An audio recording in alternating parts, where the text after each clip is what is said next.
turn up the volume because We Will Rock You has arrived. The musical featuring the greatest hits of Queen is setting out on its first national tour. We're here at Baltimore's Hippodrome Theater on opening night to go one-on-one with the champions.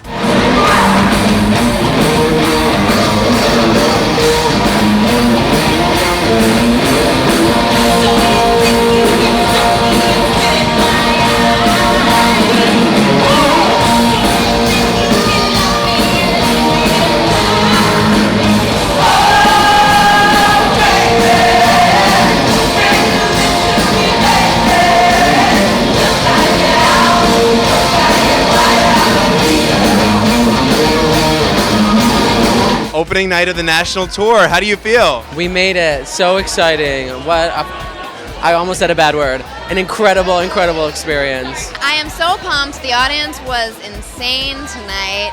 And Brian May played Bohemian Rhapsody. It's freaking Queen music, man. Are you kidding? You should have seen me today. I was like just wide. I didn't think my eyes could get any bigger. I almost passed out when Brian started playing. The whole show is about the birth of rock and roll and trying to reimagine and reinvent a new birth of rock and roll. And so to come to America, where obviously rock and roll was born, is a very special thing. In a way, this is like the show coming home. You had Queen watching you in the audience tonight and then joining you on stage. What was that like?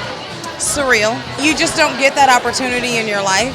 This afternoon when we rehearsed, the kids were in tears. Like when Brian came out and played, they were in tears. So tonight, they got rid of that, but the excitement was palpable. Once he was on stage, it was so surreal that I was choked up. It was hard for me to sing.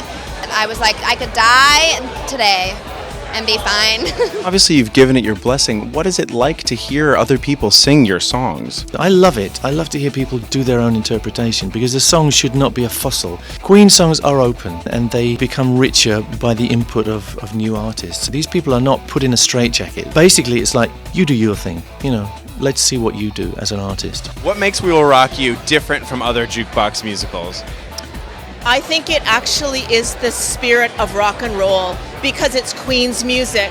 It's iconic. We have a writer who's constantly changing stuff to make it current and funny and appropriate, and we have a cast that is just such performers, and we roll with it. We don't get upset when we have changes. We're excited to try new things. In the long run, it's the spirit of the performers, and they love their show, and every night's a new night, and so tomorrow will be another first night for us. I think it gives people a rush and people always go out smiling from this show. And it's something which just lifts the spirit and it's not an accident. It's got good music, it's got a good story, it's got a kind of undercurrent of satire, I suppose, but really it's a good night out. What is your number one tip for being a rock star on stage? Play it cool. Be real and honest. That's what rock is about, right? Be yourself. Allow your inner Freddie to come out. You need to be there, you need to know who you are, and present yourself and not be afraid of anything, and just say, this is who I am, take it or leave it. What kind of a night am I in for when I come to see We Will Rock You? Fun, non-stop. We're like shooting you like a rocket out of a cannon. It's non-stop, good time, laughs, good music. You're not going to know what to expect, and then it's going to hit you like a ton of bricks. We're getting some crazy energy from the audience, and I think they just want to be on stage with us because we're headbanging and rocking out, and it's everyone's dream to kind of be able to do that, and we realize that when we're doing it. So it's just like we're blowing the lid off of these theaters with our energy and our excitement.